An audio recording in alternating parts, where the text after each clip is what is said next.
My parents bought a house for my sister, but then they gave me the mortgage papers and said I had to pay for it. I said no, so they took me to court asking for $480,000. After the judge saw the facts, they lost. Now, they regret going against me.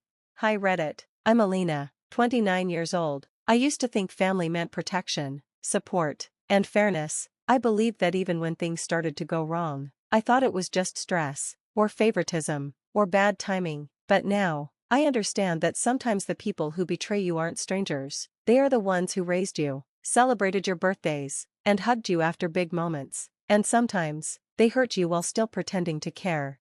I'm the older sibling, the one who always kept things steady. My sister Emily, 26, has always been the baby of the family, reckless, impulsive, but charming enough to get away with anything. When she dropped out of college, my parents paid off her loans. When she got into credit card debt, they bailed her out without hesitation. When she quit her 4th job in 2 years, they just told her to rest and take care of her mental health. Meanwhile, I was working 2 jobs, paying off my student loans, and saving up for a down payment on a small condo. Over the years, I tried not to resent her. I told myself everyone's journey was different, but what happened last winter shattered any illusions I had left. It started with a casual dinner. My parents invited me over, acting overly cheerful, like they had some grand news. After dessert, they handed me a sealed envelope and said it was something important they wanted me to review. I remember their exact words, that I was the responsible one, that they trusted me with this. I didn't get suspicious until I opened the envelope and saw a familiar name listed as the buyer, Emily. My heart dropped. The documents were for a mortgage, a full $480,000 property, and my name, not Emily's, was listed as the primary borrower. I blinked, thinking there had to be a mistake. Why was I on this? Emily had no job, no income, no credit. My parents sat there sipping coffee, watching my reaction like this was normal. I asked them calmly, or at least I tried, what the hell this was. My mom smiled and said they had bought Emily a house, but since she couldn't qualify for a mortgage on her own, they had put it in my name. I was stunned. I asked who was going to pay for it, and my dad just waved his hand like it was obvious. They said since I had a good job and no kids, it made sense for me to handle it. Emily and her fiancé would move in, and I would just make the payments until they got on their feet. I laughed. I honestly thought it was a sick joke, but they weren't joking. I told them flat out that there was no way I was agreeing to this, that I had my own life, my own goals, and that I wasn't going to sacrifice my financial future to coddle Emily again. That's when my mom's face twisted, the sweetness dropped like a mask, and her voice went cold. She said, "You owe us for everything we've done for you." My dad added that they had already signed some of the paperwork using my pre-filled application forms, which I later realized they had taken from my files during a recent visit to my apartment. The betrayal hit me like a punch. I stormed out, shaking. I immediately contacted a lawyer. What followed was months of hell. They tried to pressure me privately at first, calls, guilt trips, even messages from extended family. When I wouldn't budge, they escalated. My parents, my own flesh and blood, sued me. They claimed I had agreed verbally to take on the mortgage and that I had backed out, leaving them financially stranded. They demanded $480,000 in damages. I was floored. I had emails, texts, and voice recordings that showed otherwise, but the emotional toll, that was harder to quantify. I didn't want to drag my family through court. I wanted to believe they'd come to their senses, but they didn't. In fact, they doubled down. Emily even had the nerve to message me that I was ruining her life and that I had always been jealous. She was the favorite. She said she and her fiancé had already moved into the house I was supposedly paying for, and were planning a housewarming party. I showed everything to my lawyer, the forged signatures, the unauthorized credit check, the pressure. It became clear that my parents had conspired to pin this entire financial burden on me while shielding Emily from the consequences of her own irresponsibility. The court date came fast, and the room was full. My parents had brought extended family members to try and paint me as the cold, ungrateful daughter, but the judge wasn't swayed by crocodile tears and rehearsed stories. We presented the emails, messages, and financial documents. We showed the signature inconsistencies, the messages from my mom literally admitting they used my information without consent, and a text from Emily that said, "Don't be crazy, just pay it. You make enough money." The judge didn't just dismiss the case, he reprimanded my parents in court, called their behavior manipulative and borderline criminal, and told them they were lucky I hadn't filed charges against them for fraud. Watching their faces, my mother's pride collapsing, my father's fists clenching as the truth hit, was a moment I'll never forget. They lost publicly, completely, but the best part, that wasn't even my revenge. That came after the verdict, and trust me, they never saw it coming.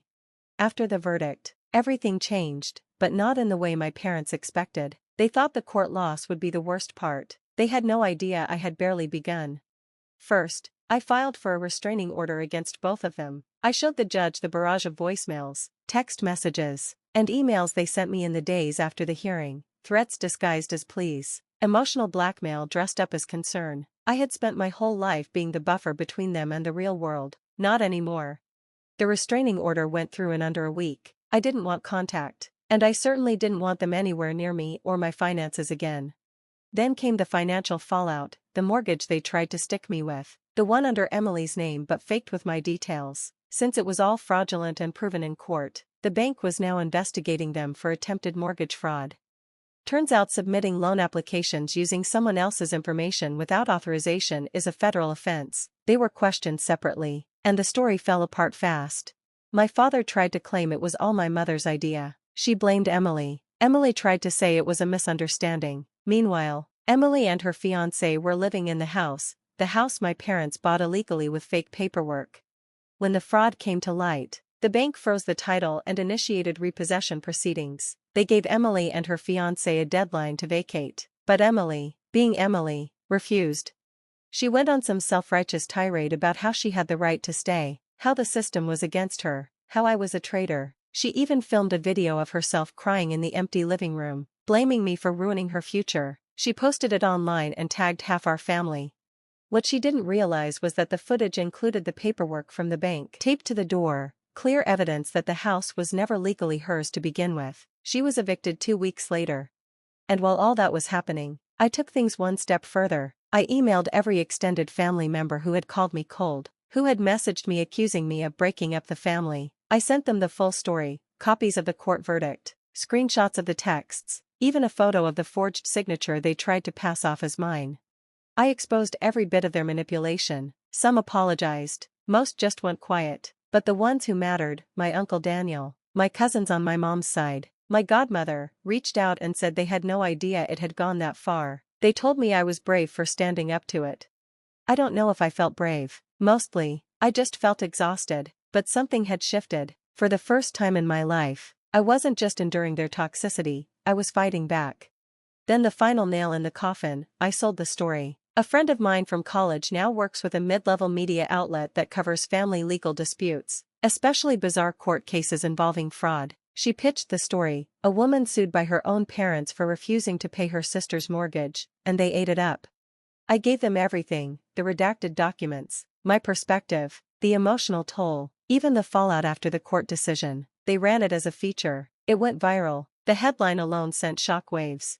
Suddenly, my parents were infamous. People dug up their social media, left scathing comments. Emily deactivated all her accounts. Her fiancé dumped her shortly after the story broke. Apparently, fraud wasn't sexy anymore.